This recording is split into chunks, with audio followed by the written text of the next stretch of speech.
Father Lopez is once again one of the best teams in Central Florida. With speedy sophomore guard Malik Maitland and steady senior forward Cameron Breehl, the Green Wave are hoping to take a long ride through the playoffs. Tonight, forward Justin Valley Joe leads a shark attack as Atlantic hopes to take a bite out of Volusia County's top team. It's the Sharks and the Green Wave next on Bright House Sports Network.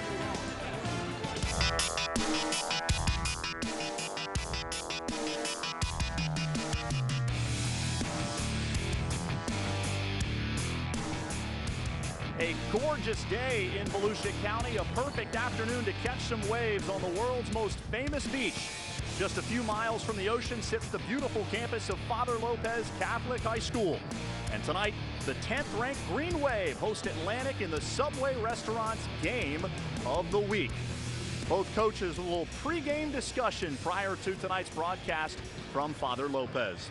Good evening, everyone. Austin Lyon alongside former UCF point guard Mike O'Donnell. So glad you've joined us for the first ever live high school basketball telecast in Volusia County. We've got two teams tonight, Mike, that play dramatically different styles. An interesting lead into tonight's matchup.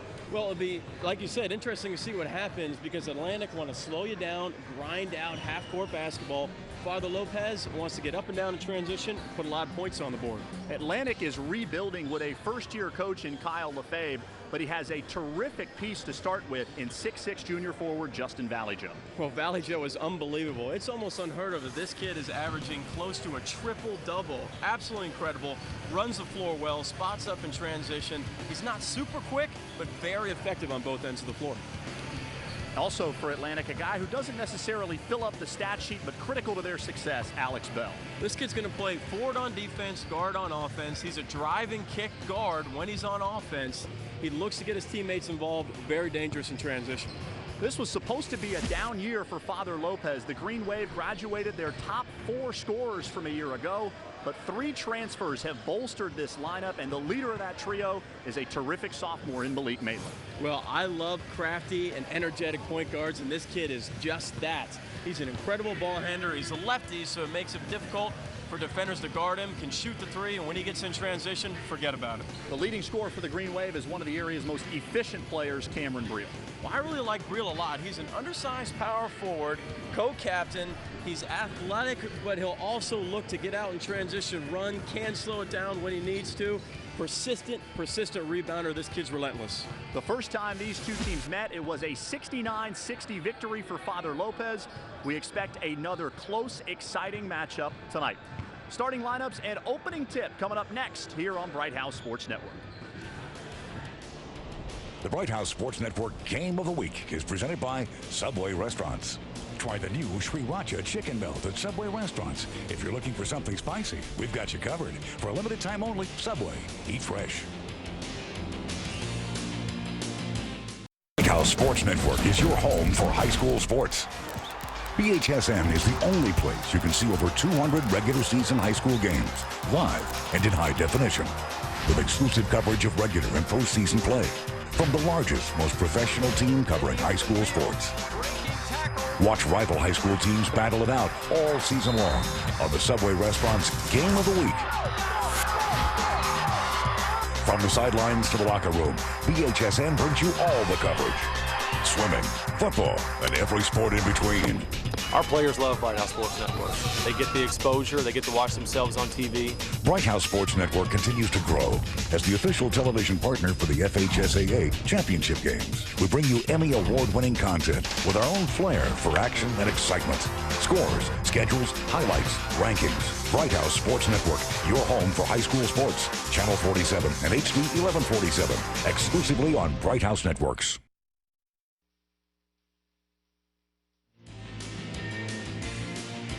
Back at Father Lopez, we're also covering DeLand and Lake Mary. Tonight we'll have highlights of that throughout the broadcast. For a preview, we send it to Jeff Radcliffe at Lake Mary. Big contest here in Lake Mary tonight.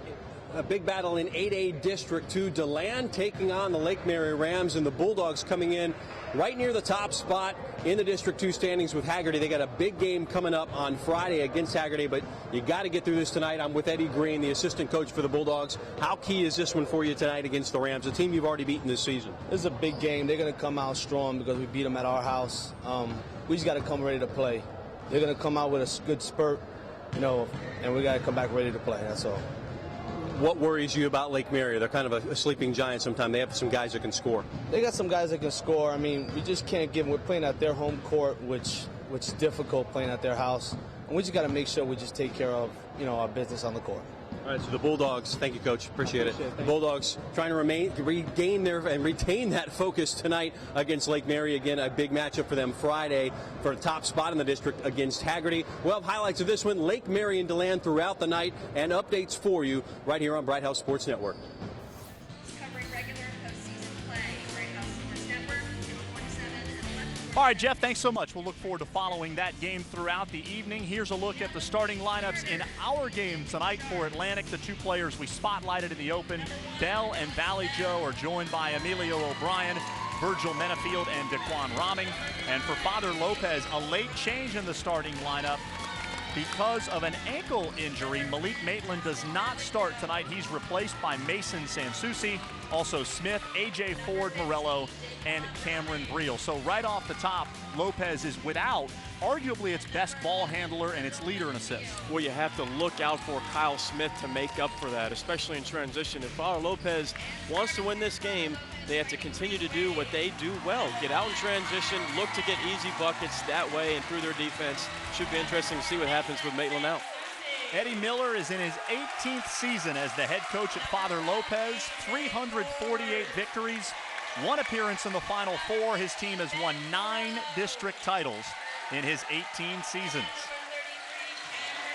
His counterpart is Kyle Lefebvre. In his first year, a 2002 Atlantic grad, spent 4 years as an assistant coach under Steve Ritter at Embry-Riddle, and now has come back to his alma mater to coach the Sharks, just slightly above 500, 8-7 this year, and Father Lopez comes in at 16-2. Their only 2 losses against Lake Highland and Leesburg. Very high-quality teams. This is a talented Lopez group that we'll see tonight. No question about it. They thrive. They win games off their offense, but we can't take away from the fact that they're going to mix up plays. Some zone, some man-to-man, a little bit of press to get those easy buckets in transition. Containing Valley Joe is the key defensively for Father Lopez. He scored 27 points in the first meeting between these teams, a 69-60 victory for Atlantic. That game was at Atlantic, just really a short drive away from Father Lopez. Tonight, we are at Brown & Brown Fieldhouse, where a very strong crowd has assembled for this game. A lot of Father Lopez students on hand tonight. And to go back to Valley Joe, I can't remember a player last time was almost averaging a triple-double that close to statistically like Valley Joe. Lopez in white controls the opening tip, and we're underway here on Bright House Sports Network.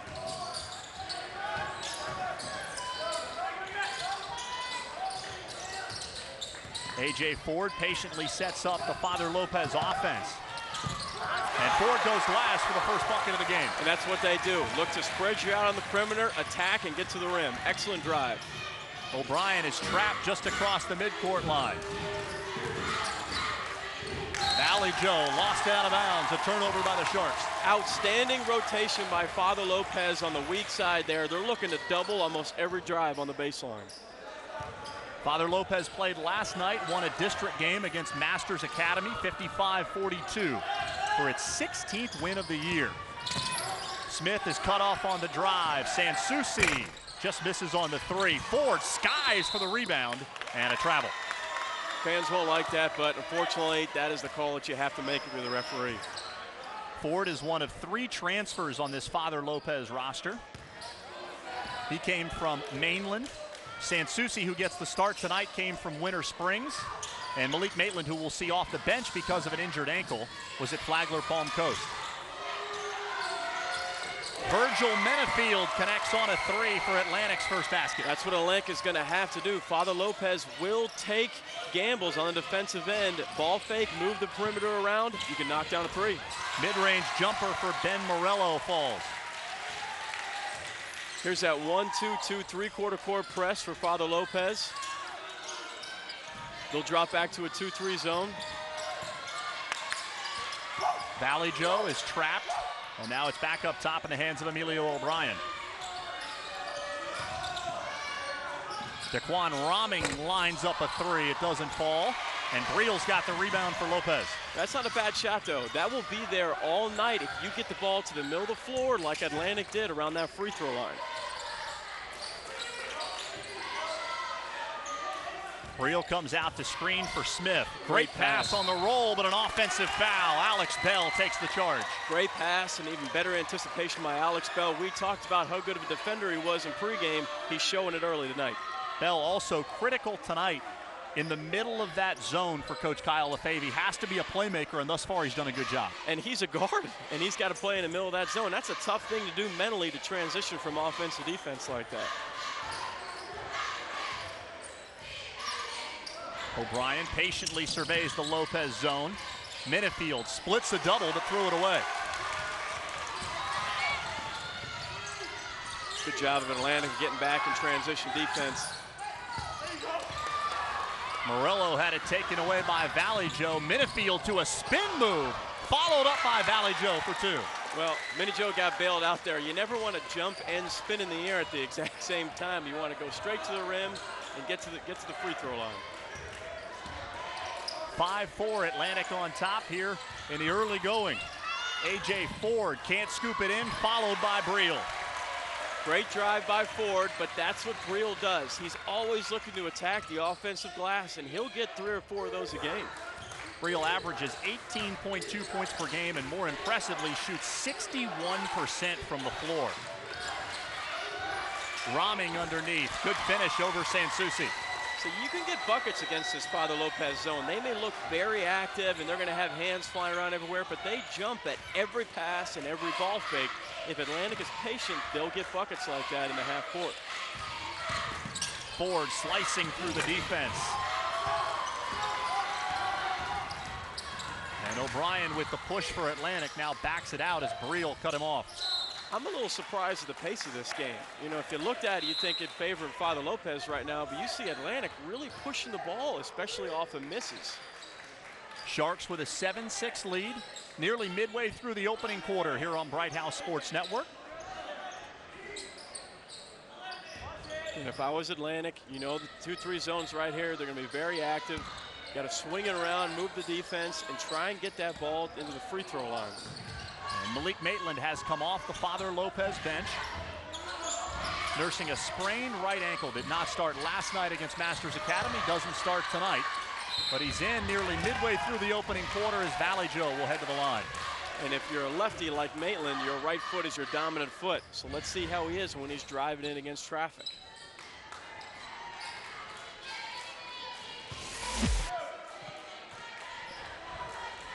Excellent job by Valley Joe. Yeah, he's just a big guy, man. You look at him, and he's always looking to attack the rim, get to the free throw line.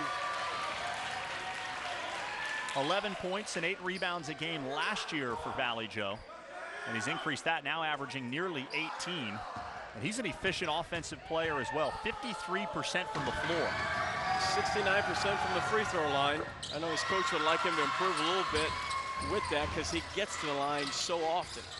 Interest from Stetson and Embry-Riddle, among others, for Valley Joe, who hit 1 of 2. So Atlantic, a 2-point lead at 8-6. Morello's fall away doesn't go. Ford a second opportunity, and Morello with a third try puts it in. And you got Morello and Breehl down there, long arms, always trying to be active on the offensive rebound.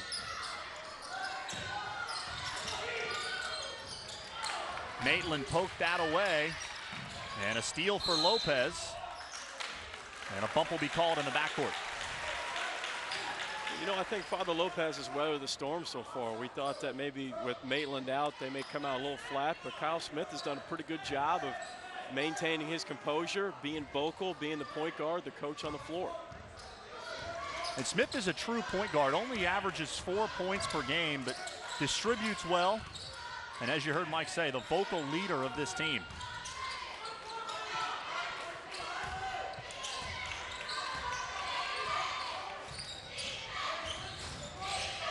That ankle always seems to feel a little bit better when the ball's in your hands, you know? I had a chance to talk to him before the game, and he said with a game on TV, he wouldn't be missing this one, and he connects on his first field goal, a three-pointer on the wing. And that ankle's confidence is through the roof right now if you can come out and hit your first shot. 11-8, Lopez in front by 3. Cardell Rhett in off the Atlantic bench. Good ball movement by Atlantic. Valley Joe out of the corner. That barely grazed the rim. And Lopez is dynamic in transition. Maitland is fouled by Minifield. Yes, that's a problem. He puts so much pressure on you, even if you're right in front of him. If you're backpedaling, he's still going to go right at you, because if you bump him, referees will 90% of the time call that blocking foul. It's the third school in 3 years for Maitland. As an 8th grader, he played at Calvary Christian, last year at Flagler Palm Coast, and now at Father Lopez. Maitland mishandles the pass in the corner and a turnover. Had a wide open 3, and if you're Atlantic, who is always the most dangerous person on the baseline out of bounds is the passer, always. You always got to be aware of when he throws the ball out past the three-point line. Third turnover for Father Lopez. They commit just more than 14 per game, and a foul committed by Maitland as Minifield shot a 3. Tough shot, maybe a little bit of a good acting job. We just saw the Golden Globes a few days ago. Pretty good job there, but you got to make that move and fall down if you feel like you get hit. Good officiating crew tonight. Retha Johnson, Lynn Walter, and Antonio Vargas. And it was Vargas that made the call on the baseline. Yeah, he was hit on the hand, there's no question about it. I don't know if he was hit hard enough to actually fall down on the floor, but if you're a shooter, you're taught if you get hit and you feel contact, hit the ground, the referees will call it. Minifield, more of a defensive stopper for this Atlantic team. Only averages 3.5 points per game and just 54% at the free throw line after he misses the first 2. Concentration and repetition, that's what free throws are. It's not overly scientific and complicated. Just got to get in the gym and knock down your free throws.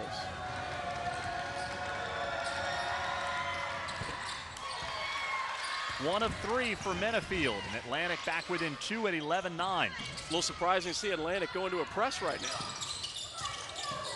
Maitland, great find underneath for Breehl, who gets the easy deuce. Outstanding look. When he gets in the middle of the floor there, he is dangerous.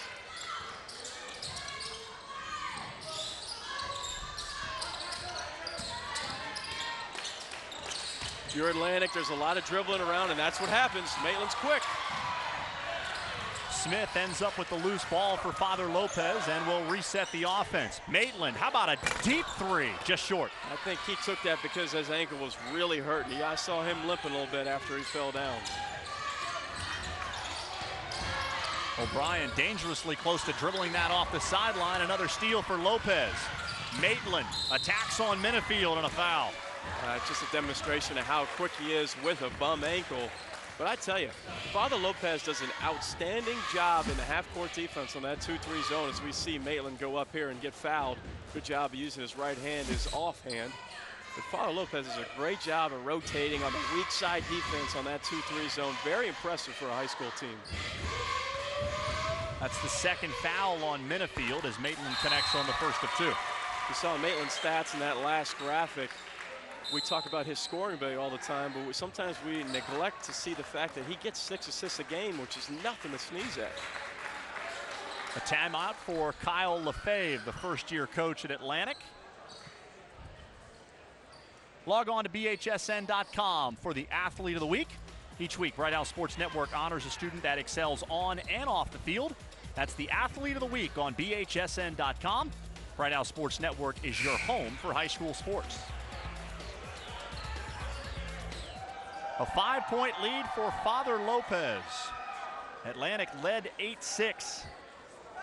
But since then, the Green Wave on an 8-1 run and one more free throw upcoming for Maitland. The pace favors Father Lopez, but when Atlantic is not doing that Father Lopez is doing is they're not taking care of the ball in the half court. They've had a few turnovers trying to make something happen out of nothing, and right now Father Lopez is doing exactly what they want to do, pushing transition when it's available, and they're doing a great job at driving and kicking and getting to the gaps against that Atlantic defense.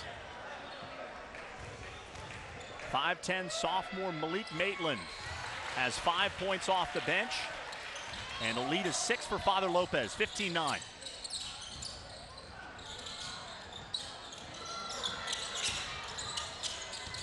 Bell in the corner for O'Brien, who passes out of a trap to Cardell Rett. Look how active Father Lopez is with their hands. They're always up. I mean, this is textbook 2-3 zone defense right now. An excellent scramble. Minifield had it poked away by Maitland, and he'll lead the break for Father Lopez. And a block called against Atlantic as Breehl attacked the basket. I tell you, the games that we called last weekend and right now early, how many times have we seen that charge call just go really either way? We take a look here. He's moving. He's close. He's about a half a second away from getting that charge there. It's the second foul on O'Brien. He'll stay on the floor. Minifield departs as Daquan Ramey, 6-foot senior guard forward, comes back for Atlantic. Let's see if Atlantic makes the adjustment. Last time Maitland almost got a 3 in the corner. Let's see if they run a similar play.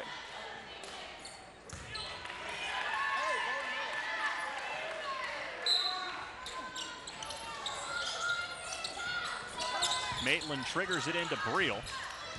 He gets cut off, and now Lopez will reset. Atlantic in a 2-3 zone on the baseline out of bounds. Brad Donnelly in for the first time for Father Lopez.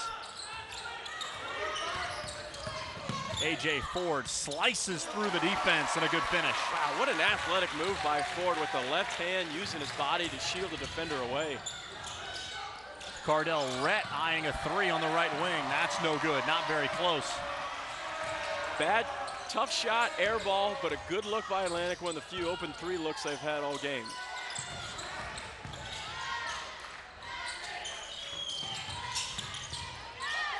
Ford pulls back and will try a 3. How about that effort from A.J. Ford? Well, I tell you what, that might have been a heat check shot right there. I don't know if Coach wants him shooting a lot of step-back 3s, but after making a move on the previous play like that, he was feeling it. Ford had 21 the first time these teams met back in December. Off to a good start here as he ends up with a steal. Pass ahead to Maitland, 3-on-2. What an inside-out dribble from Maitland, but he couldn't finish. Really tough move, wow. Clock is under 5. Maitland crosses over and pulls up from deep. How about that to end the first quarter for Malik Maitland? Well, I don't know about you, but my ankle feels pretty good right about now, and I think Maitland's saying the exact same thing. Big-time shot by Maitland.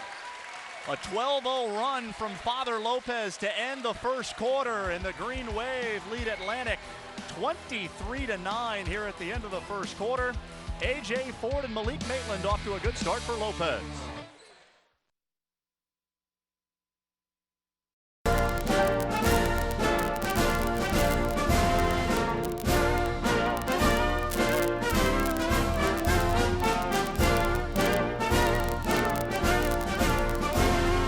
Just a reminder, kids who participate in high school activities tend to go a little farther than those who don't.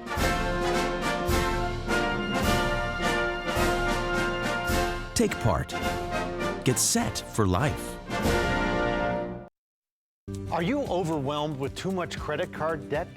When looking for debt relief options, it can be confusing, especially with all the claims debt relief companies are making out there.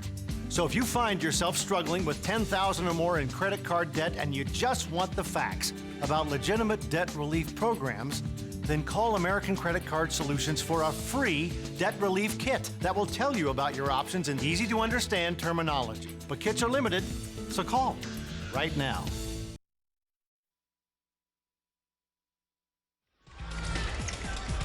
The Bright House Sports Network Game of the Week is presented by Subway Restaurants. Try the new Sriracha Chicken Melt at Subway Restaurants. If you're looking for something spicy, we've got you covered. For a limited time only, Subway. Eat fresh. Busy day along the boardwalk at Daytona Beach. Beautiful day to cruise around and enjoy a sun-soaked afternoon.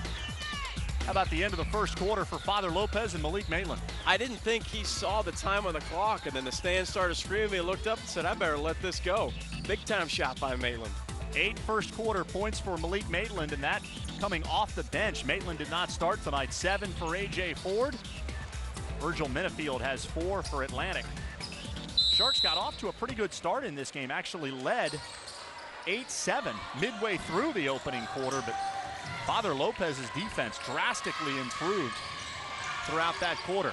A 3 from the left wing for Emilio O'Brien. That's just his 7th three-pointer of the year. That's a tough 3. Hand in his face, stepped up, knocked it down. At the other end, Ford can't hit from deep. And Cardell Rett stepped on the sideline, a turnover. You know, I'm really surprised that Atlantic's trying to push the ball this much. I think right now, if I was a point guard or shooting guard for Atlantic, I'd really try and slow this thing down. There's no need to rush. When you move the ball on offense in the half court, you're getting good shots, but you got to take your time. Smith working past Cardell Rett. I don't mind that shot for Smith. I thought he's done a pretty good job of orchestrating the offense for Father Lopez. Father Lopez, that's not a bad shot. Bell finds Rahming in the corner. That triple doesn't go. And we've seen Atlantic now adjust to putting Justin Valleyjoe in the middle of that zone instead of Bell. Well, it's because he's not getting very many touches. And I think the more times that Valleyjoe touches the ball, the greater opportunity Atlantic has to score. 11-point lead for Father Lopez. Ford, a quick step, but he left the layup on the front rim. Oh, man, boy, he was up there, too. I don't know how he missed it.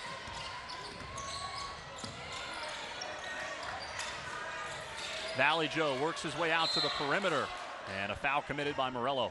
I like the adjustment of putting Valleyjoe in the middle of the zone, trying to get him around the free throw line when they're on offense, because you could see Father Lopez is doing a really great job at doubling him in the post and really shadowing wherever he goes.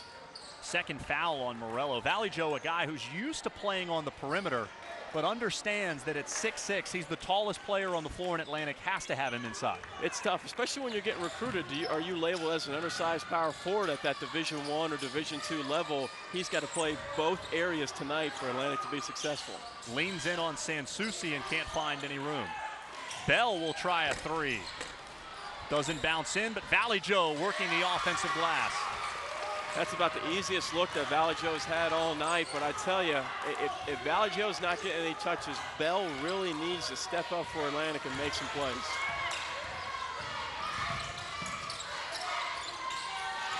Adam Farmer in off the Father Lopez bench. Smith attacks. What a find. Cameron Breehl again. Outstanding pass by Smith. He has been the unsung hero for Father Lopez tonight. Bell in a lot of traffic underneath and lost it. Ford 2-on-2. Difficult shot. Morello creates a second opportunity, blocked by Valleyjoe. Excellent patience by Valleyjoe of not committing that foul, going straight up and straight down, getting that block. If I was Atlantic, now's a really good time to slow the ball down, set up a play, run something. You're starting to get a little bit more continuity on your offense. 3 football players right now on the floor for Atlantic. This is a roster filled with football guys. Atlantic, a team that made the playoffs 2 years in a row. Bell was the quarterback of that team. Cardell Rett with a mid-range jumper. Now, I always loved playing with football players because I knew those kids could get punched in the mouth and they're going to keep playing. Tough kids play football. Valleyjoe with the steal from Smith. A little too much playing with the ball for Smith there. It's not what he does well.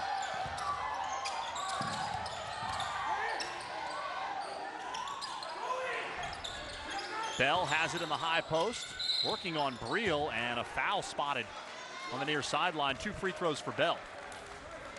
Interesting call. I don't know if I agree with it, but nonetheless, Bell's going to the free throw line. I like Bell when he attacks. I really do. I think against that zone, if Valleyjoe's on that free throw line trying to get him more touches, Bell's along that, working that short corner, I think he can be very successful there if Atlantic is patient and they can go inside out with Bell and Valleyjoe. Bell leads this team in assists at 3.2 per game. as he makes the first free throw. Bright House Sports Network wants to help you pay for college. Log on to BHSN.com to learn more about the David Logan Scholarship. If you excel in athletics and academics, apply now for the David Logan Scholarship. You can do that online at BHSN.com.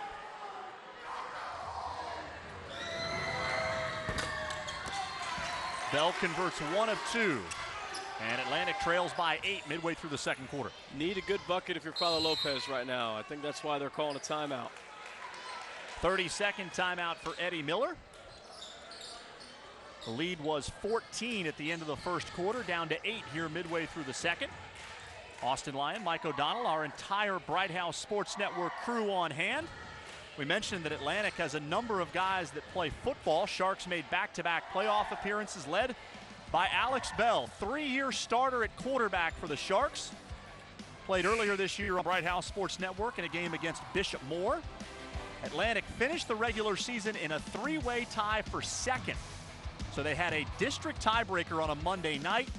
Bell throwing this touchdown pass to secure the Sharks' position in the playoffs. Had a good year, more than 1,400 yards passing and 20 total touchdowns.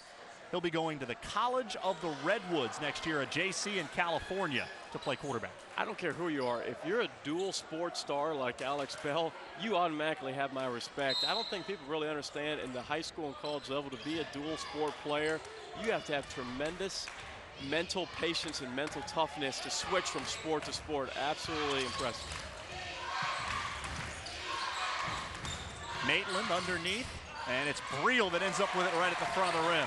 Great pass, and that's what Breehl does. He's so good at diving towards a bucket. What makes him great is that he moves well without the basketball in that low block area. He doesn't just stand and wait for the play to come for him. A quick shot from Atlantic, and Maitland's pass stolen away by Minifield. Great work defensively. Yeah, forced that, but a good job by Atlantic of getting back in transition. Dangerous pass right there, wow. Kickball against Father Lopez, so Atlantic will maintain possession. 8 points and 7 boards for Breehl, and it's easy to understand why he shoots 61% from the floor when you see the type of shots he gets. Well, he doesn't do anything fancy. He plays smart without the basketball, and he keeps it simple, and he plays within himself. Very aggressive, very consistent player. Hand check called against Breehl. So Atlantic will inbound on the baseline, trailing by 10. That's the second foul on Breehl, so we'll see how Eddie Miller wants to play it. I think in a zone, you have a tendency to kind of lead those players out on the floor. You don't foul as much in a zone. Maitland boards the missed three, and Lopez has numbers. Breehl, his pass stolen away by Bell. Bell attacks on Smith, counted and a foul. Great finish as Ford was draped all over him. Yeah, great hesitation move by Bell. Atlantic got back in defensive transition. Watch this move, little Texas two-step there, lays it in, gets the and one. Interesting to see if Atlantic presses right here. Last time they were at the free throw line, they made their second free throw, they pressed. Valley Joe the rebound, but he'll get called for a push-off.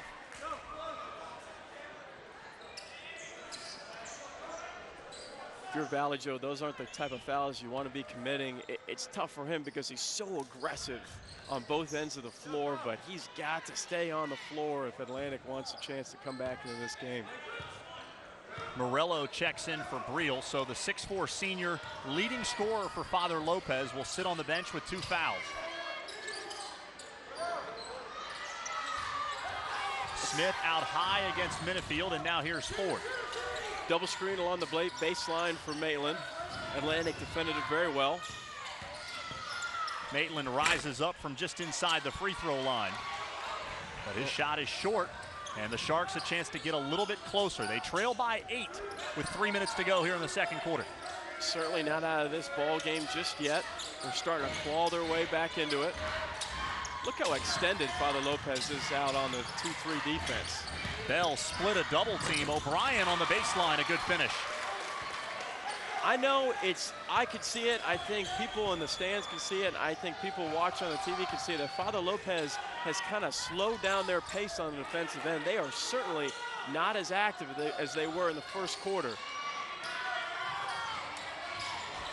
Maitland thought about the deep three, instead passed it up, and a Lopez turnover. That's their 7th. Mental lapses for Father Lopez is allowing Atlantic to gain more confidence and patience on the offensive end. And you figured Lopez would be dialed up with this being a home TV game. Bell's shot doesn't go. Rebound to Ford, and Lopez now wants to run. Great pass ahead. Sansusi lays it in. Outstanding pass, but that's what Father Lopez, that's what their big men do so well, is they get out in transition and they fill those lanes. They don't crowd the basketball. They get wide, allow the guard to get to the middle of the floor and make a play. Valley Joe cuts to the rim and scores on a good pass from Bell.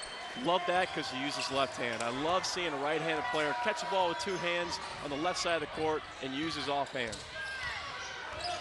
29-23 as we approach halftime.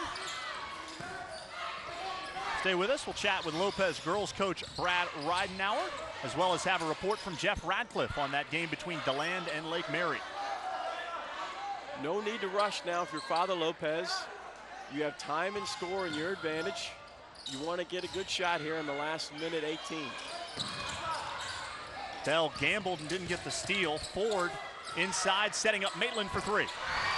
Great kick by Bell along the baseline there. Drives it hard, goes out and kicks it. Maitland knocks it down. Patience rewarded for Father Lopez. As we go under a minute remaining, O'Brien with a deep 3. He only hit 6 all year coming into this game. He's got 2 in the first half. When you're hitting shots, take them. Atlantic's not making a lot of outside shots right now. So far, he's been the most consistent.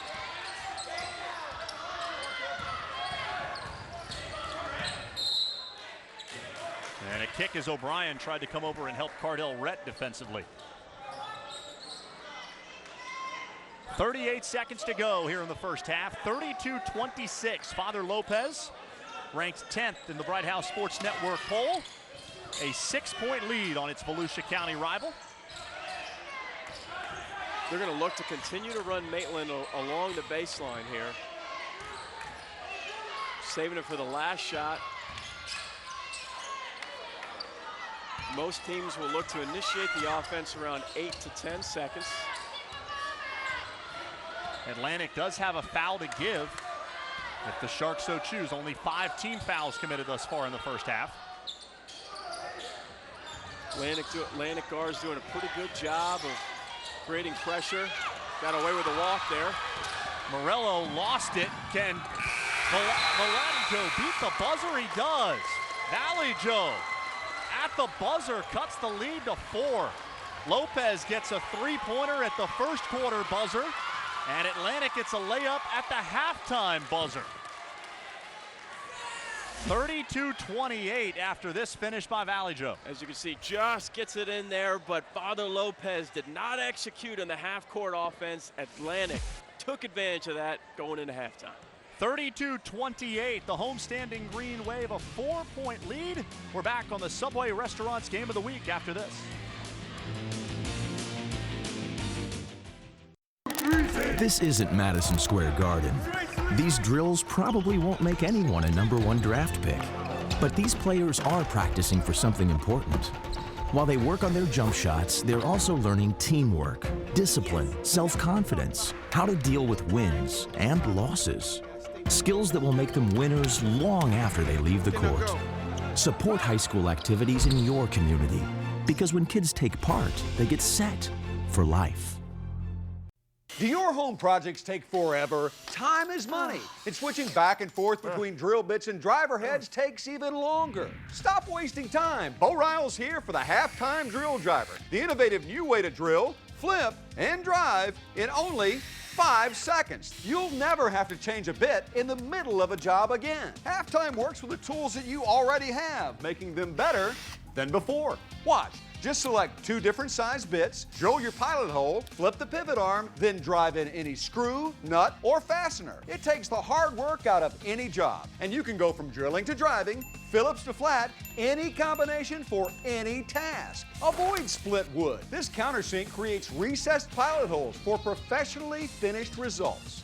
Halftime is perfect for do-it-yourselfers, contractors, Even first-time fixer-uppers save money. The breakthrough, our patent-pending swivel head that flips and locks, giving you precision performance from drilling to driving in seconds. Even this time-consuming project that normally takes days to build was completed in half the time. Sound those wedding bells. Changing bits on a ladder can be difficult and dangerous. With Halftime, it's so easy. You just flip and you never drop a bit. During my introductory offer, you get the Halftime drill driver for only $19.95. I'll even include 4 different Phillips heads, 4 flat, and 4 drill bits, no charge. Call now and receive this durable carry case, perfect for the utility drawer or toolbox, free. But I'm not stopping there. Call or click right this minute and get a second complete set free. Just pay separate processing and handling. That way you can share one and keep one for yourself. Yep, you get it all for the low, low price of just $19.95. Call now.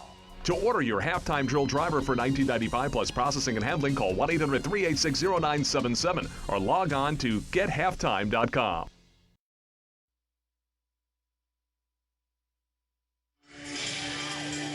Back here at halftime of Father Lopez, our next Subway Restaurants game of the week will come your way on Saturday. It's the Think Pink Classic from University High School, a girls basketball doubleheader. Our coverage begins at 6 p.m., doubleheader at 6 and 8 Saturday on Bright House Sports Network, Channel 47 and HD 1147. And a perfect segue into that, we are joined by the Father Lopez girls basketball coach, Brad Ridenauer. Coach, thanks for joining us here at the half. Thanks for having me. You'll play in that event on Saturday. You'll be the lead-in to our doubleheader at 6 o'clock, taking on a Bartow team. And the Think Pink event, always one of the top events in Central Florida. Tell us about that game and what you expect from Bartow. First of all, we're very excited about being in it, and we're glad that you guys picked us for that game. We also, with Bartow, we just found out Tuesday that we're going to be playing them. We're supposed to play Freedom from Tampa. But Bartow has a girl named Lewis who is going to UCF, I just found out. Very strong guard, 5'9", can shoot off the dribble, handle. I think she's averaging like 23, 24 a game. So we have our hands full with her. Plus the fact that I'm hearing that they're very big, 6'2" and 6 feet inside, that really clean up on the glass. So we have our work cut out for us in that game. So we're looking forward to it, though. Year in and year out, you guys have one of the best programs in Central Florida, always a threat to make it to Lakeland. This year, another talented group with Shannon Cranshaw, a terrific guard leading the way. What are your expectations as you start to look toward the postseason, which is coming up? Well, as you know, we've had a real tough schedule this year. We played up to, out of our 25 games, I believe it's 17 teams that are ranked in the top 10 from 1A to 8A. And this is another team that's just like that, and we're ready. We're hoping that helps build for the playoffs, because we know we have to beat teams like PK Young, for instance, who was state champs last year. They're in our region. They knocked us out at their place, and it was a real close game. And we're hoping that this year we'll be able to take that and have a chance to really go to the Final Four and go and do well in the Final Four. With our 3 seniors, the girls that everybody knows about, Shannon Cranshaw, she's getting 23. Ashley Folsom, 19, and Simone Brown, 17. We're really excited to show them on TV and people be able to see them play. Well, you can see those 3 on our air Saturday evening at 6 o'clock. Father Lopez against Bartow. That's the start of a doubleheader from the Think Pink Classic at University.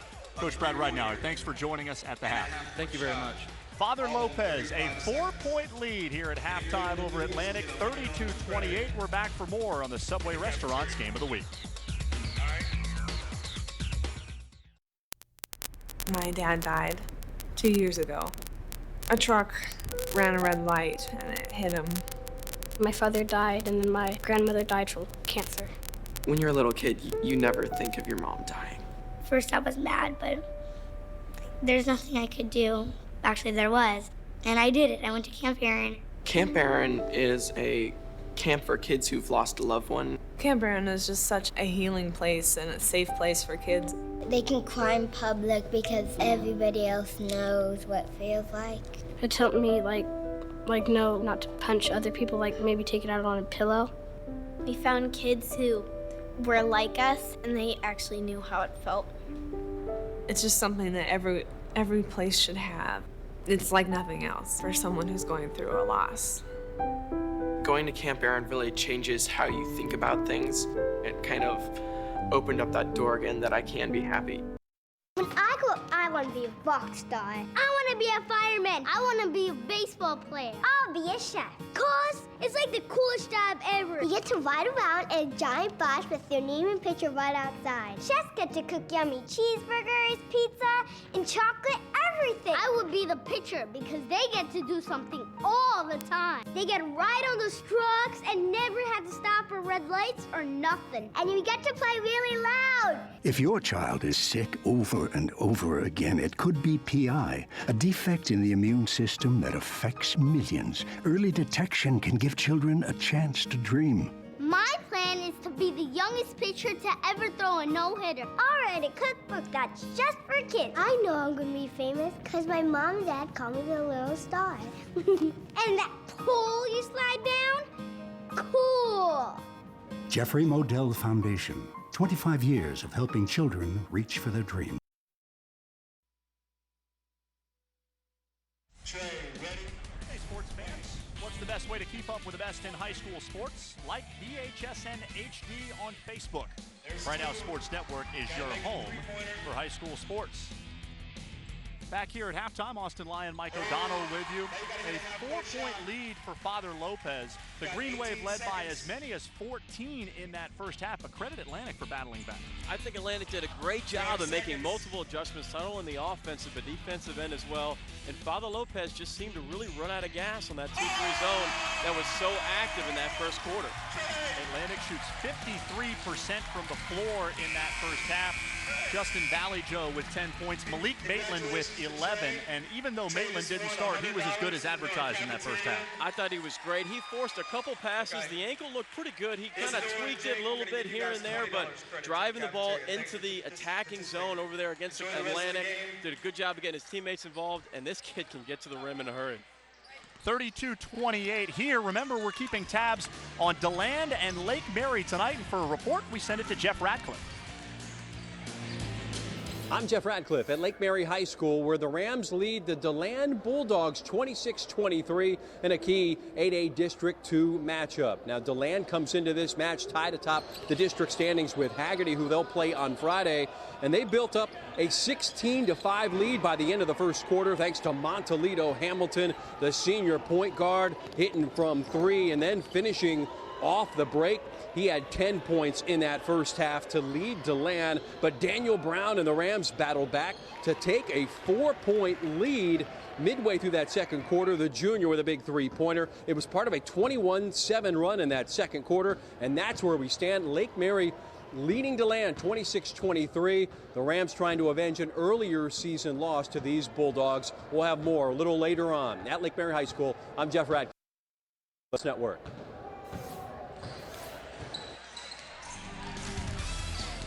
All right, Jeff, thanks so much for that report.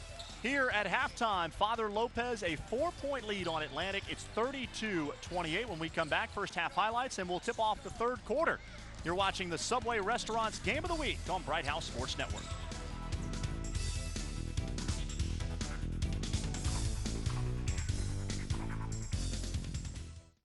It's more than a game.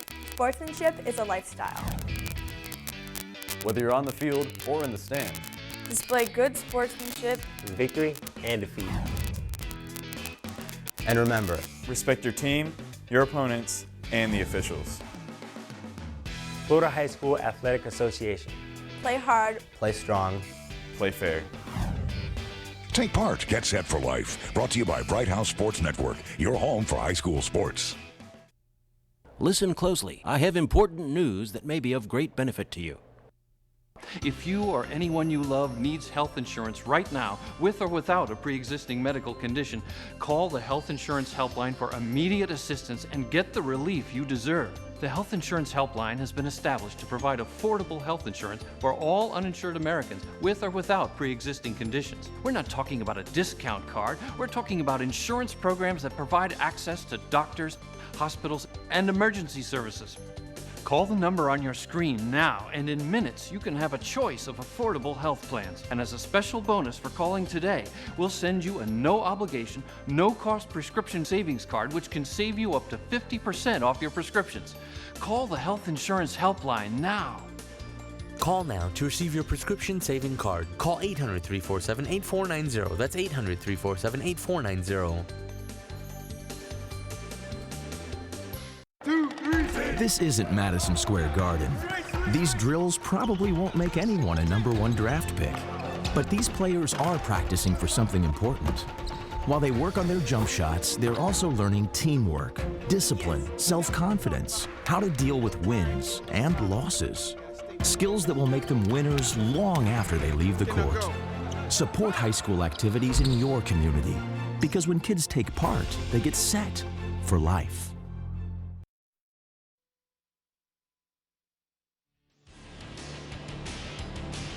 The Bright House Sports Network Game of the Week is presented by Subway Restaurants. Try the new Sriracha Chicken Melt at Subway Restaurants. If you're looking for something spicy, we've got you covered. For a limited time only, Subway. Eat fresh.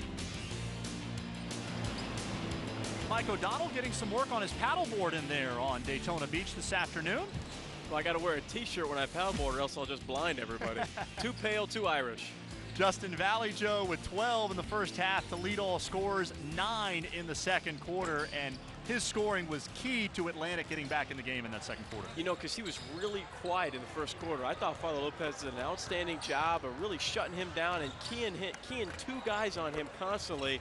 But the best adjustment that Atlantic made that you pointed out was that they switched where he was on offense. They put him up around the free throw line, and they put Bell down below. Bell down below on that short corner, and it really was successful for Atlantic. It is one of the biggest days for a high school athlete. Join Bright House Sports Network for National Signing Day 2013. Wednesday, February 6th, we'll have live hourly updates at the top of every hour beginning at 6 a.m. Bright House Sports Network is your home for high school sports. How about the crowd tonight? A raucous atmosphere here inside Brown & Brown Fieldhouse. Great student contingent from Father Lopez on hand for our first ever live telecast in Volusia County for basketball. Oh, that's some war paint right there. I'm a little nervous right now. It feels like Cameron Indoor Stadium. It's hot in here. The fans are going nuts. This is a fun game. 32-28 as we prepare to start the third quarter here. What do you expect in the second half? Obviously, Father Lopez pretty much owned the first quarter. From the middle of the first quarter on, they led by 14, but Atlantic dominated the second quarter. I don't think Father Lopez has to do a lot different in terms of scheming. What they have to get back to is what made them successful was their activity and their tenaciousness in that 2-3 zone, causing havoc, trying to get deflections, steals, turnovers, forced turnovers on Atlantic. That let them get easy buckets in transition. It also made Atlantic a little tired, and you could see that it affected their defense. Now, when they got away from that, Atlantic was able to move the ball in the half court. They made the switch between Bell and Valleyjoe in that half-court offensive set. It was very successful for them. I think you'll see Atlantic continue to go with that set unless Father Lopez makes the adjustment. But I don't think Atlanta wants to get out in transition, because you could see when they did, they got tired, and that played into Father Lopez's hands. Lopez will have the first possession here of the third quarter. Green Wave trying to improve to 17-2. And Malik Maitland did not start the game, but he's on the floor to begin the third quarter. And Atlantic coming out in man-to-man right now. They get the steal. Bell with the push ahead to Valleyjoe, but Maitland takes it right back. 4-on-3 for Father Lopez. And the layup for Ben Morello. He is such a great passer in semi-transition. He just can thread that needle, knows where his teammates are at all times. Outstanding pass by Maitland. 6-point lead for Father Lopez here early in the third from Daytona Beach. Valleyjoe, great turnaround at the front of the rim. Interesting to see both teams went man-to-man coming out of halftime here. Interesting adjustment. Kyle Smith, the senior point guard, works it for Father Lopez. Cameron Breehl had a pretty quiet second quarter. Maitland, another terrific feed to Morello. Boy, he's got great vision, and what makes him great too is not to take away from anything from the Father Lopez power forwards, because they move so well without the basketball. It makes his job a lot easier. Valleyjoe is doubled. Atlantic able to keep possession, and now an over and back violation. Retha Johnson makes that call as Alex Bell on the other side of I was curious to see when Atlantic was going to throw the ball into Valley Joe on the post, because I wanted to see what Father Lopez was going to do, because in the zone we saw him crowd 2, sometimes 3 defenders around him. That time had defender come from the weak side, Maitland, to come double Valley Joe. They'll probably look to do that every single time he touches the ball. Morello finds Ford. He threw it away. Ford had a great backdoor cut, and what's the old saying? It's always better to take a bad shot than throw a bad pass. At least that's what I envisioned when I played. Spoken like a guy who liked to play on offense and shoot the rock. Oh, no question. Menafield. That pass stolen away. Not a good start offensively for Atlantic. Maitland draws a foul against Bell. I like that play against Maitland. I think he had a little dump back. As you can see right here on the break, I think he can give it up right now. He should have given that ball up, but gets the foul call. Hopefully can make these 2 free throws for Father Lopez.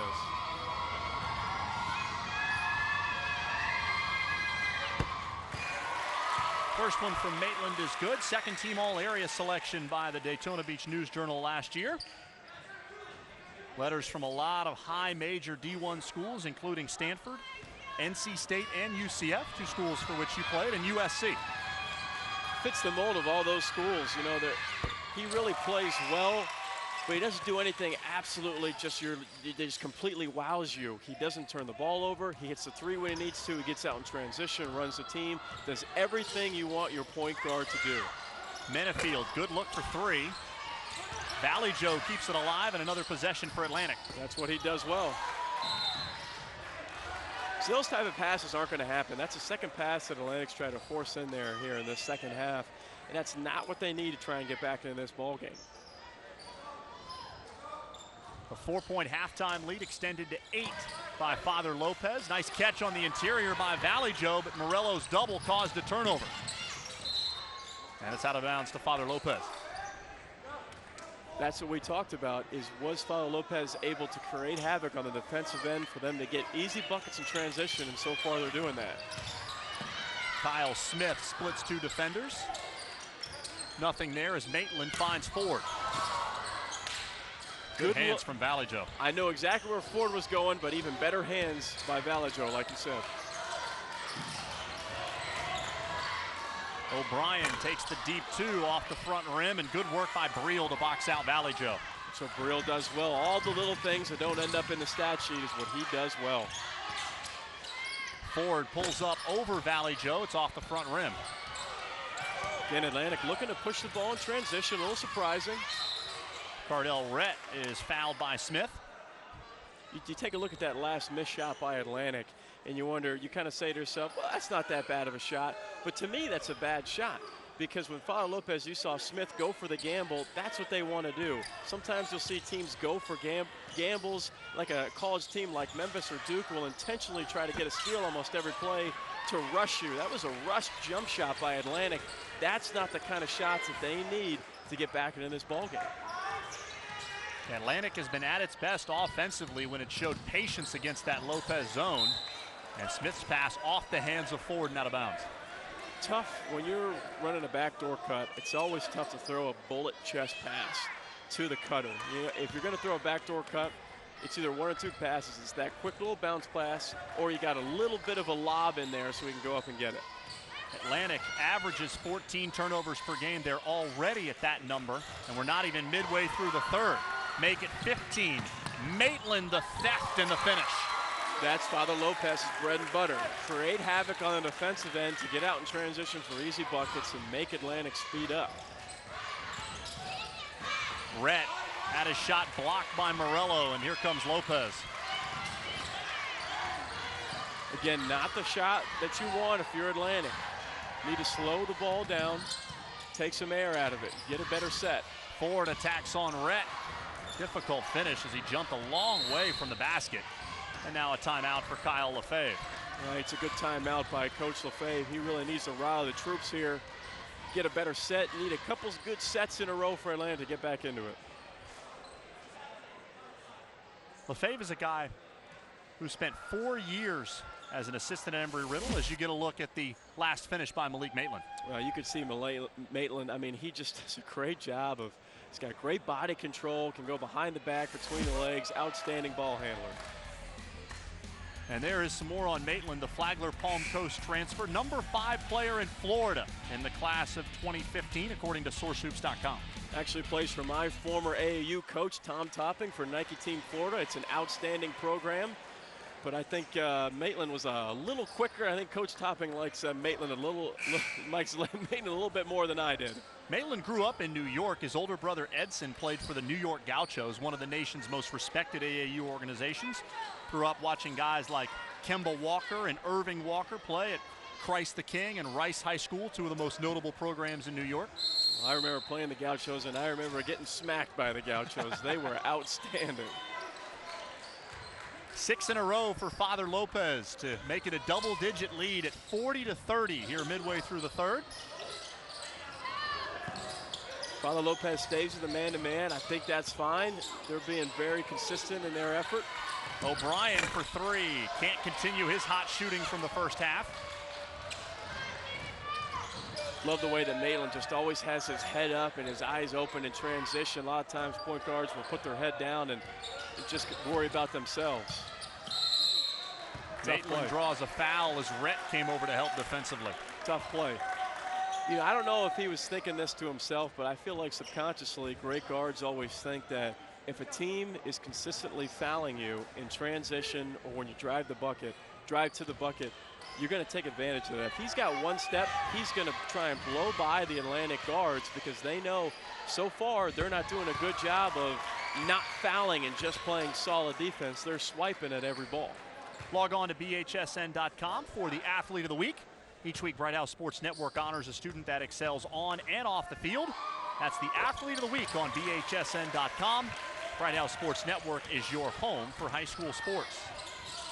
It's now an 8-0 run for Father Lopez to make it 42-30. Cardell Rhett, high arcing 3, and Maitland skies for the rebound. Atlantic is not getting the ball to Valley Joe, which has been their bread and butter in the second quarter. They just completely went away from him. Bell has to be more active or Valley Joe has to demand the ball, but give Father Lopez credit. Their power forwards down there are doing a great job of doubling him. Bell attacks on Sansusi. Difficult shot. Worked for the offensive rebound. Hit the bottom side of the rim. And now he earns 2 free throws. 3 shot attempts there for Alex Bell. You know, Austin, difficult shot, but I don't mind it because Bell touched the ball. That's one of their 2 main playmakers that needs to be making plays. Probably actually should have got fouled on that first move towards the bucket. I thought he got hit pretty hard, but give him credit. He stayed with it, stayed persistent, is being rewarded on the free throw line. Bell did not play in Friday's district win against Bishop Moore. He missed practice the day before a game, and one of the things that Kyle Lefebvre talked about was that the program needed a change in culture. Guys would miss workouts, miss practice regularly. Said that couldn't happen anymore. He actually canceled the game on January 5th because not enough guys were coming to workouts during the Christmas break. I love that. I think that establishes a culture, a sense of belonging of that. It's a privilege to play on this team. It's not your right to where you can just show up whenever you want. It is a privilege and an honor to play high school basketball. A steal by Emilio O'Brien. Nearly lost it along the sideline right in front of the bench, but regains. There's a touch inside for Valley Joe in a triple team, and he earns 2 free throws. 3 Father Lopez players around him. Father Lopez did exactly what they need to do, and Valley Joe touched the ball, but he's going to get fouled like that because he's so aggressive. You're going to have to live with some of those fouls. It's the 3rd foul on Breehl. Got off to a great start scoring in this game. Scored 8 pretty quick points and has been quiet since. Those type of plays you love if you're Atlantic. It stops the clock. It allows you to catch your breath. Father Lopez is getting the ball out in transition. You can relax, put points on the board while the clock is stopped. Valley Joe missed the second. Ford snags the rebound.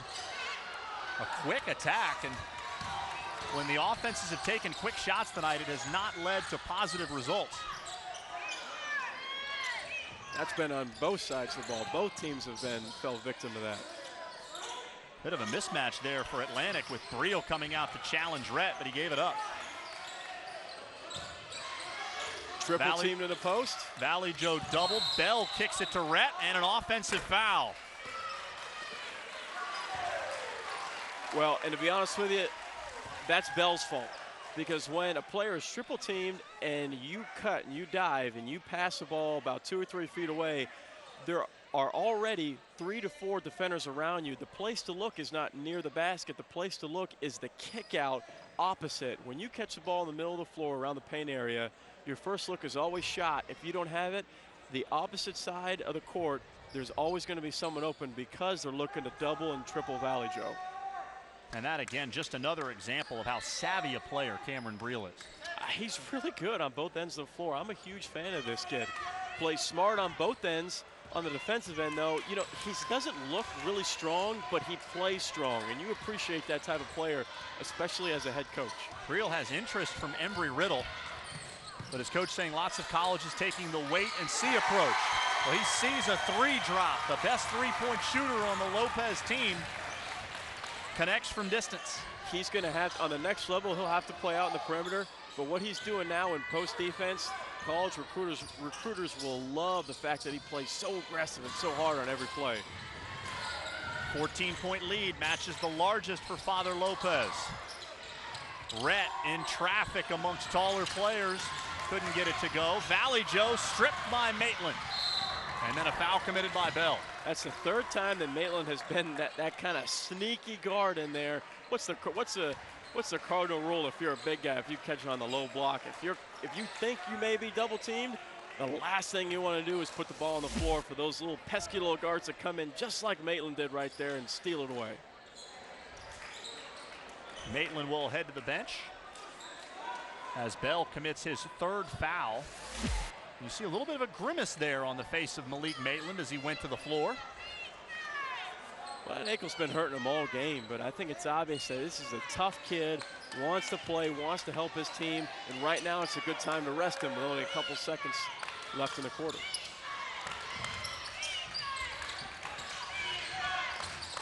You take your time if you're Father Lopez to get a good shot. Drive by A.J. Ford, difficult finish. Wow, how athletic was that? I mean, he's got some serious hang time.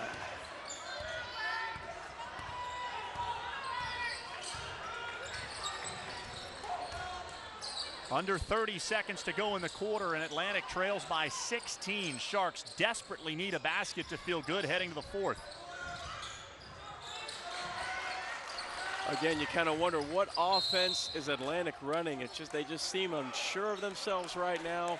Where's the leadership on the court? Valley Joe needs to step up, call a play if he has to, even from the post. He needs to demand the ball. It should touch his hands every time on the floor. Even if it gets double teamed or triple teamed, what does that mean? There's a couple shooters on the perimeter open. The ball, just because the ball goes into the post doesn't mean you have to make a play. Daquan Rahming comes on for the final 18.1 seconds. We've seen a buzzer beater at the end of the first 2 quarters. Lopez hit a 3 to close the first. Valley Joe with a layup for Atlantic to end the second. Valley Joe spinning in traffic. Shot doesn't go. It almost went in. And he'll go back to the line.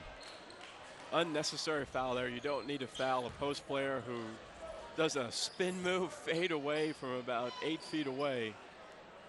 The odds are of that shot going in aren't very high.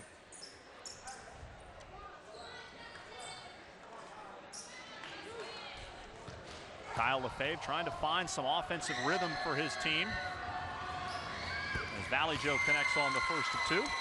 Bright House Sports Network wants to help you pay for college. Log on to BHSN.com to learn more about the David Logan Scholarship.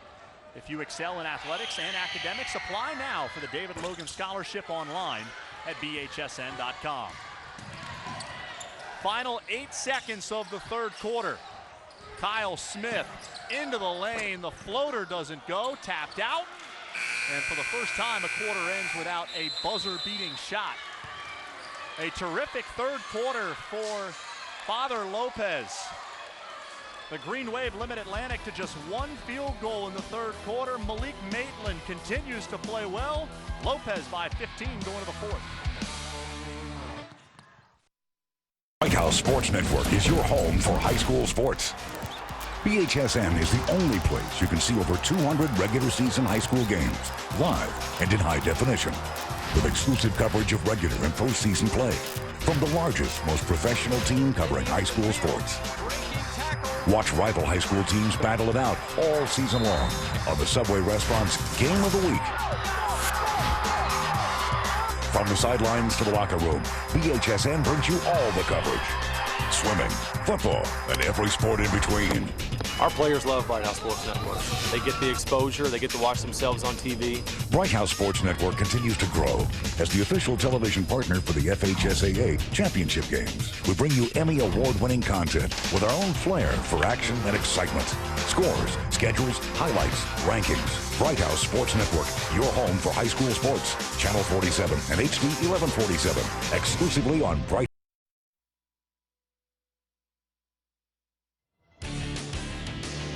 The Bright House Sports Network Game of the Week is presented by Subway Restaurants. Try the new Sriracha chicken melt at Subway Restaurants. If you're looking for something spicy, we've got you covered. For a limited time only, Subway. Eat fresh. The boardwalk on Daytona Beach, the world's most famous beach, and it could not have been a better day to spend some time along the coast. As you can look at the scoring leaders through three quarters, Malik Maitland leading all scorers with 15. Justin Valleyjoe with 14, but just 2 in that third quarter. Yeah, well, they didn't really look to go to him very much. He needs to get more touches on the low post, get to the free throw line for Atlantic to get back into this game. Valleyjoe had a monster fourth quarter the first time these teams played. That was on December 12th, a 69-60 victory for Father Lopez. I mean, Father Lopez doing an outstanding job of double and triple teaming Valleyjoe there on the post. Tough shot. Maitland's got it for Father Lopez. DeLand and Lake Mary is 53 all, and they are going to overtime. Our Jeff Radcliffe is there. We'll keep you posted on that game. A much more comfortable advantage for Father Lopez here. Home team leading by 15 as Ford misfires, but a second opportunity. Great pump fake to get free. No question about it. Great point. Good patience by Ford. Pump faking, sending the defender to the moon, laying in for an easy bucket. Largest lead of the night for Lopez is 17, 51-34. O'Brien cut off by Smith. No room to get the ball inside to Valleyjoe. Excellent rotation by Father Lopez along the perimeter. Green Wave were still able to challenge Minifield's three-point attempt and a foul in the backcourt. So far, I really like Kyle Smith. I thought he's done a pretty good job of orchestrating the offense. Again, he's not one of those guys that's going to fill up the stat sheets, but when Maitland's out or if he's playing away from the ball, he's the catalyst for this offense to get people involved, and he's done an outstanding job tonight.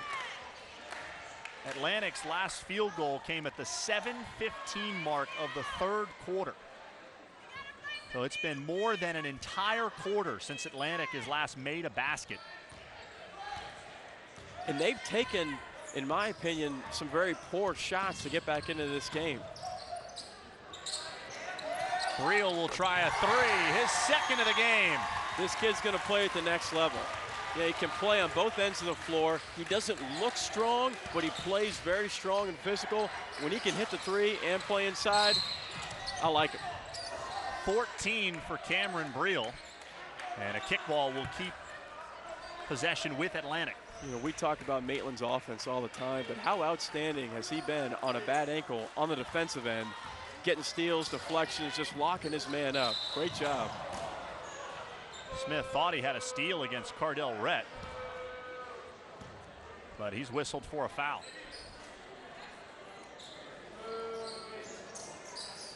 Like we said earlier, you know, be interesting to see who wins the pace game. You know, I thought Atlantic was great in the first quarter, but ever since then, the pace has drastically favored Father Lopez. They've started that on the defensive end. You could see Kyle Smith almost got a steal right there.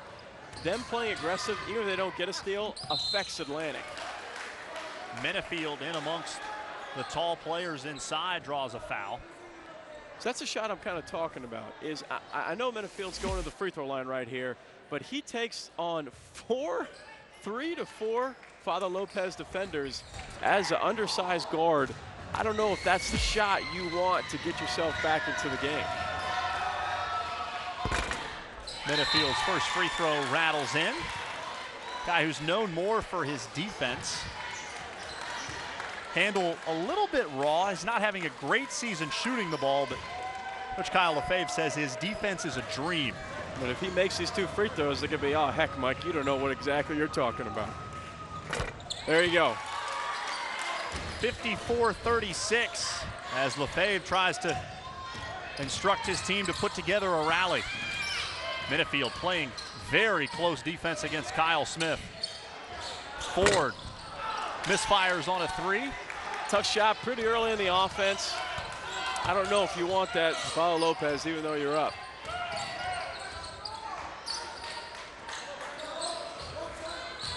Can't stress it enough.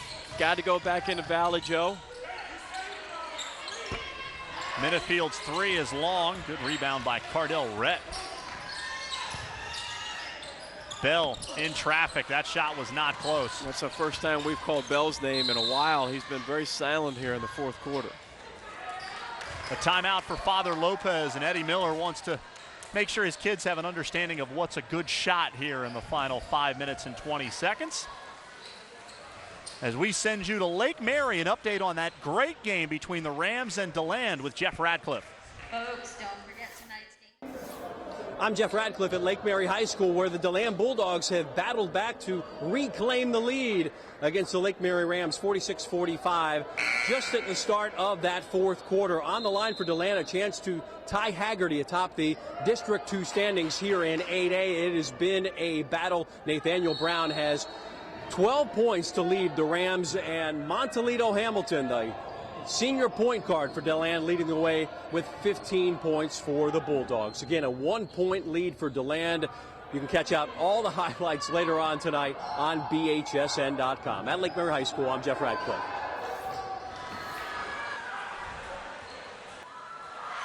All right, thank you, Jeff.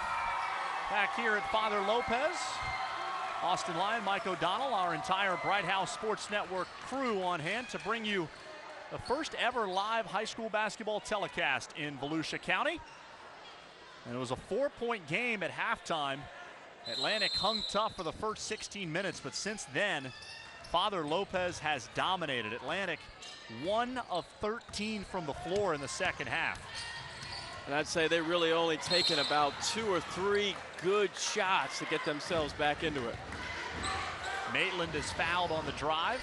You can sense some frustration setting in for Atlantic. Well, you know what? I think the problem is they're trying to get it all back in one steal or one defensive stop, and it's going to be a grind to get back into this game. Hey, sports fans, what's the best way to keep up with the best in high school sports? Like BHSN HD on Facebook. Bright House Sports Network is your home for high school sports.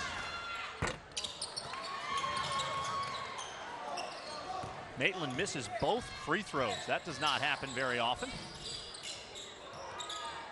So the lead remains 18. Can Atlantic put together one final push to try and make this a competitive game? Well, they missed Valley Joe twice in the post due to Father Lopez's good on-ball defensive pressure. Good drive by Bell, and now Atlantic will set up pressure. Full court man-to-man. Sansucci, a quick shot, and now a run-out opportunity for Bell. I don't think he ever saw Sansucci in a foul. Now you can see Bell looking over his left shoulder, and Sansucci was on his right. I'm not sure if he ever saw him. Oh, Bell, you got here footsteps. Look, he doesn't even see him. A good job, and ooh, that is a foul, but that is a close to being a clean block. Good hustle by Sansucci. That's exactly what Atlantic wants right now. Get to the free throw line. Now they have to knock him down. Stops the clock, catch your breath. And the best thing about going to the free throw line, if you make your free throws, it allows you to jump into a full court man-to-man press right away. Bell hits 1 of 2, 54-39. And again, the Sharks pick up in the backcourt.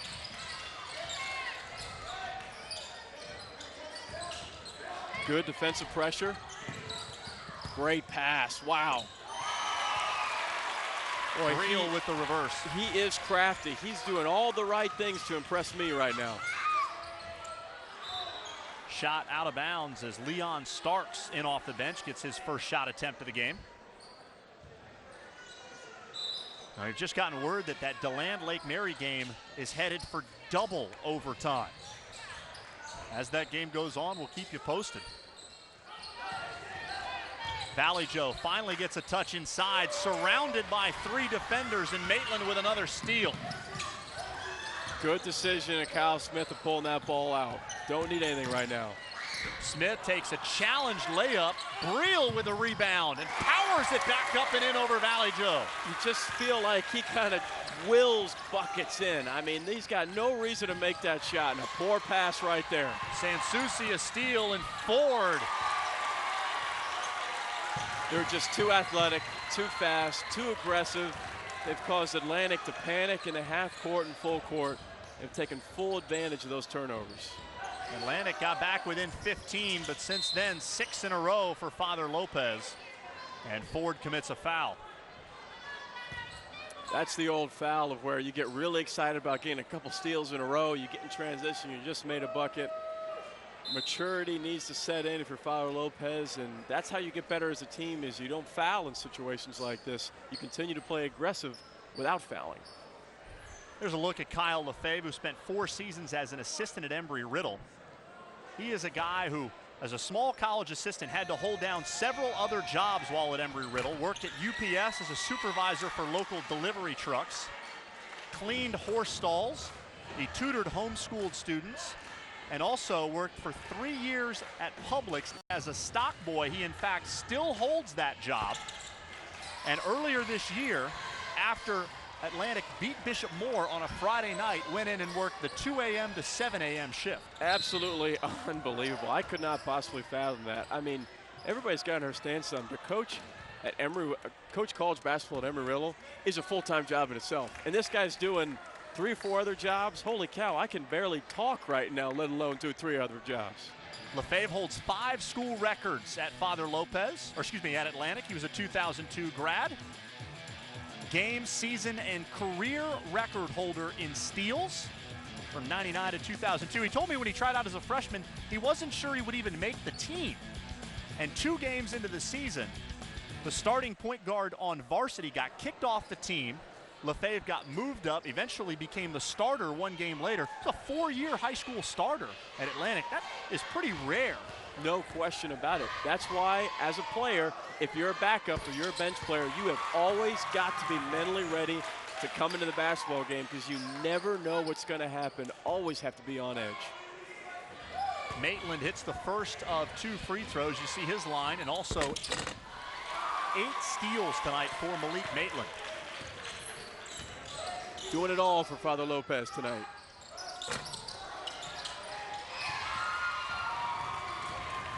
Look how fast Maitland is. Holy cow. End to end, and that'll be an offensive foul. Yep. You could see that one coming from the time Maitland got inside the 3-point line, but that's one of the rare mistakes he's made tonight. 110 miles an hour, and actually one of his best assets, as you see, just going a little too fast. Yep, that's a good call by the referee. Credit to Quan Roming with the defensive play. One of the things I love about Maitland, though, is his ability to change speeds. I think it's the first time I've seen him not really look to go that stutter step or that little east to west crossover move that he does so well. Changing speeds, if you're a point guard, is one of the most undervalued items that you can possess. A 3 out of the corner is drilled by Brandon Shepard. 6'1" junior seeing his first action of the game, just 4 of 27 from 3 coming in. Hits his 5th of the season to make it a 19-point game.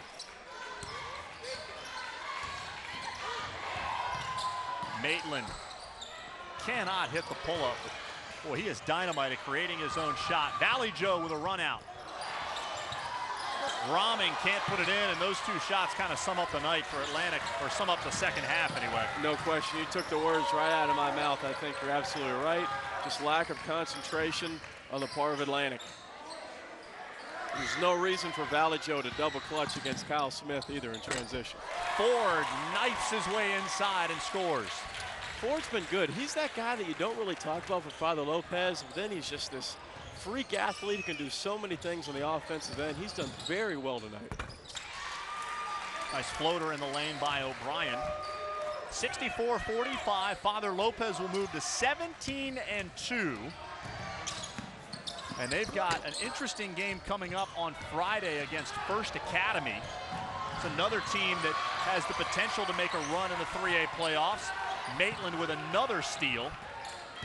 Smith initially pulled it back out, then took it right to the rim, and it will stay with the Green Wave. And he got some subs coming in, 3 substitutions coming in for Father Lopez, and some much-needed rest for Father Lopez's starters.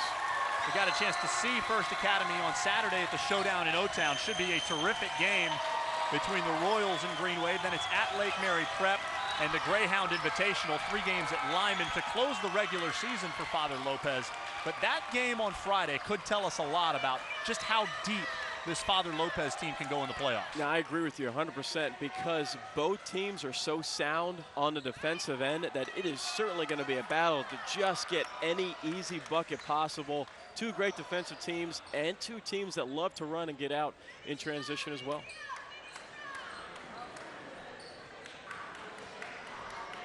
Atlantic likely to fall in this game. That would drop them to 8-8. As you see some of their upcoming games, and the January 25th game at Jones is a critical one for Atlantic. A win in that game and they would likely avoid Lake Highland in the district semifinals. A loss in that game and they could potentially see the Highlanders in the district semifinals, and Atlantic has been eliminated in the district semis the last 2 years. I think if you're Atlantic and you and I watched Lake Highland last Saturday, you want to do everything you can to avoid playing Lake Highland. It's one of the biggest days for a high school athlete. Join Bright House Sports Network for National Signing Day 2013, Wednesday, February 6th. We'll have live hourly updates at the top of every hour beginning at 6 a.m. Bright House Sports Network is your home for high school sports. I'm sure you'll be up at 6 watching our first update. Probably will have already gotten a workout in by that time. Oh, I'll be CrossFitting at 5 a.m. I'll be ready to go. I'll get an hour of CrossFit in and I'll be watching that game with a big old bowl of cereal. Morello wanted a dunk, didn't get it. And Brad Donnelly gets his first basket of the game. The 6-foot sophomore is on the board as Alex Bell drains a three at the other end. Good looking shot from Bell, and he's a good looking player. You know, I think he kind of went silent in the third quarter and would have liked to see a little bit more activity from him, but just too little too late for Atlantic right now.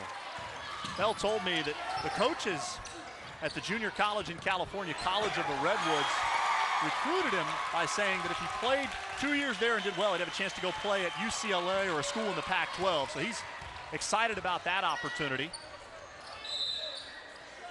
And a whistle stops the action. And we'll have a timeout to get a couple of subs in here. So finish the game with some substitutions. Eddie Miller now in his 18th year at Father Lopez. Grew up in Pennsylvania. Coached at Elizabeth City High School in North Carolina before coming to Daytona Beach. Told me he interviewed at 2 schools in Florida. One was Father Lopez, one was Pensacola Catholic. Decided that this would be a better fit. JV coach in his first year here, and then he was offered the job in his second season.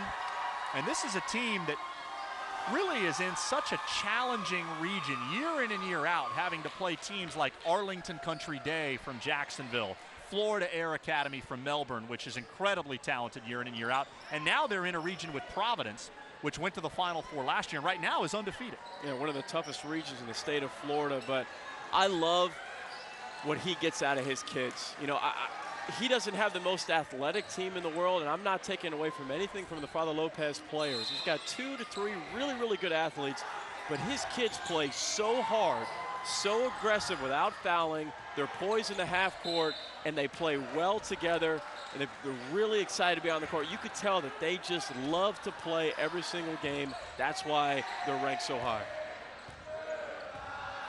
Under 40 seconds remaining here in Daytona Beach.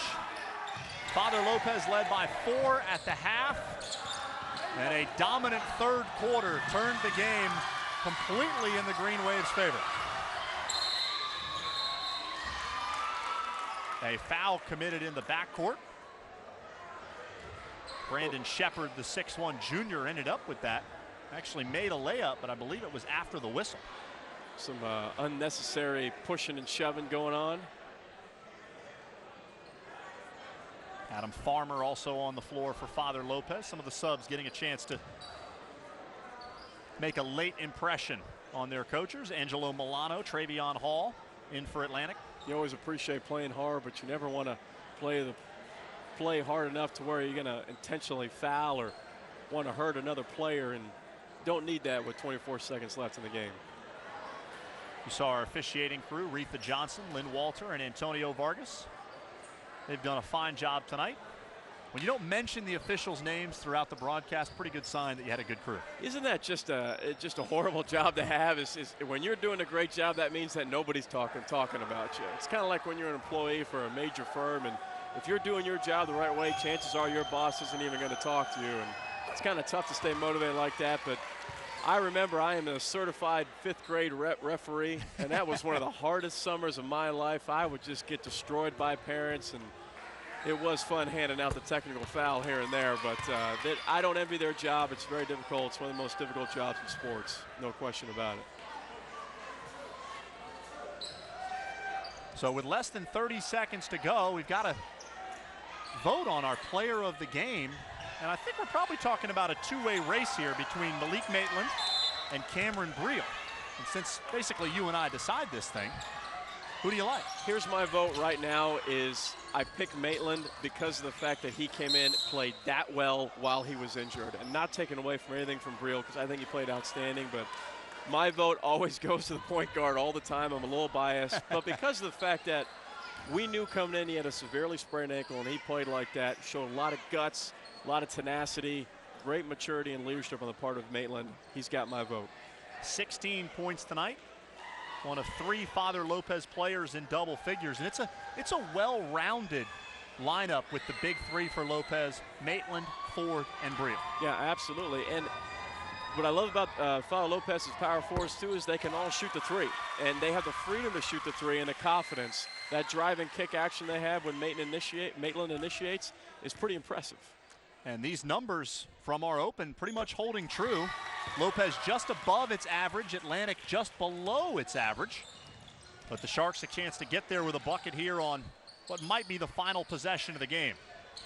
We're just doing whatever we can to make our producer, Scott Ingles, feel really good right now. A bucket by Travion Hall gets Atlantic to 51, and that's where it will end. Father Lopez, a terrific second half. The Green Wave win going away against Atlantic, 72-50. Lopez in front of a raucous home crowd improves to 17-2. Atlantic falls to 8-8. We will break it down, highlights, final stats, and we will talk to our player of the game, Malik Maitland. That and more when we return to Father Lopez. Final score, 72-50, Green Wave win. Better than an iPad? An iPad with Bright House Sports Network.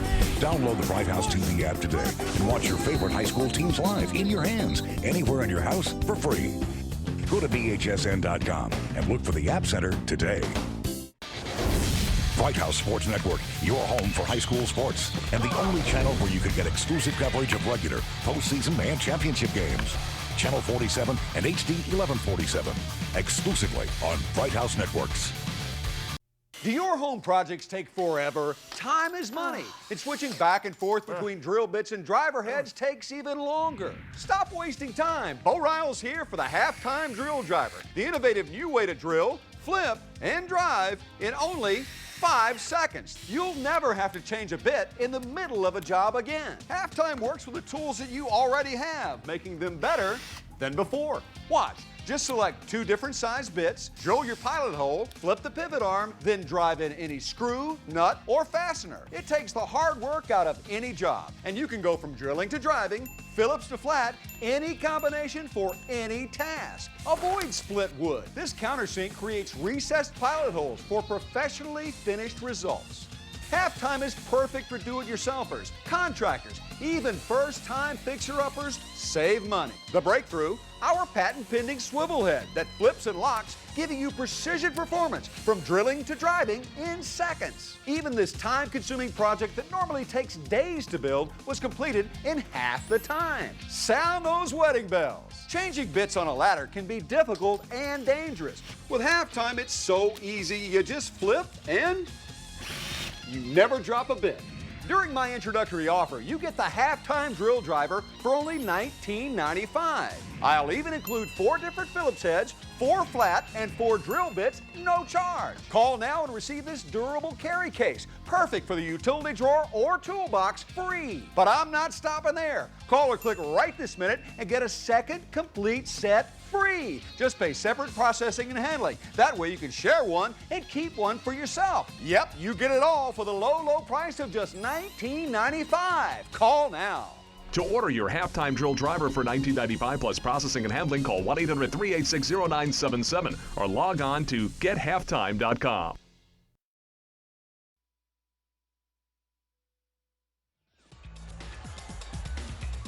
Father Lopez, a 72-50 win over Atlantic. The 10th-ranked Green Wave roll here tonight in the Subway Restaurants Game of the Week as we welcome you back inside the Brown & Brown Fieldhouse. I've been joined by our player of the game, Father Lopez sophomore Malik Maitland. Malik, congratulations. Great game tonight. Thank you. Thank you.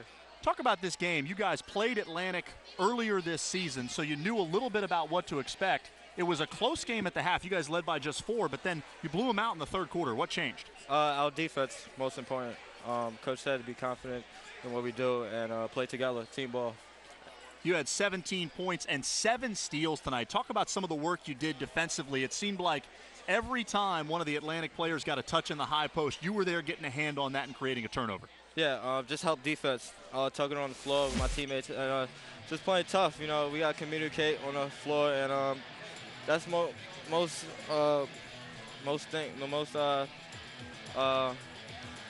important thing on the defense end. Just communicate, play defense, and work together. And we get steals, play hard, and that's it. Talk about some of the passes.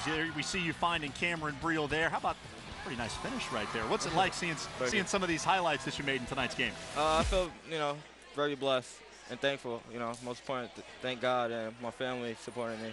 And just my teammates telling me just keep on going. And that's what I did. Now, this was a TV game tonight. I know you have an injured right ankle. You sprained it last week, but you weren't missing tonight's game, were you? No, I ignored the pain.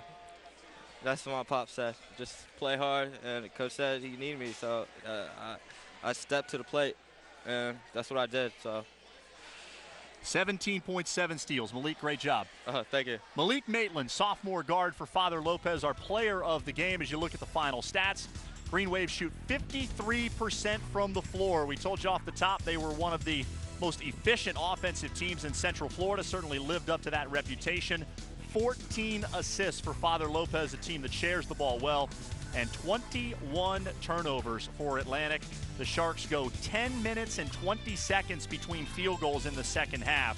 As they struggle to score, Father Lopez pulls away for a 72-50 victory here tonight. Green Wave improved to 17-2.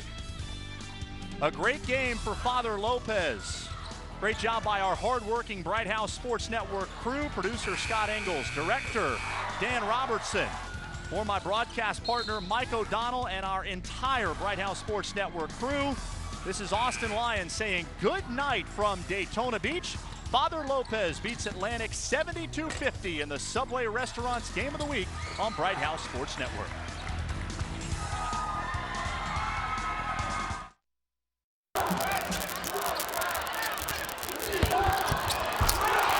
Tugs for him. Took it for Bowen as he's a guy that hit a couple of early shots in the first half to help Georgetown out to the big lead. And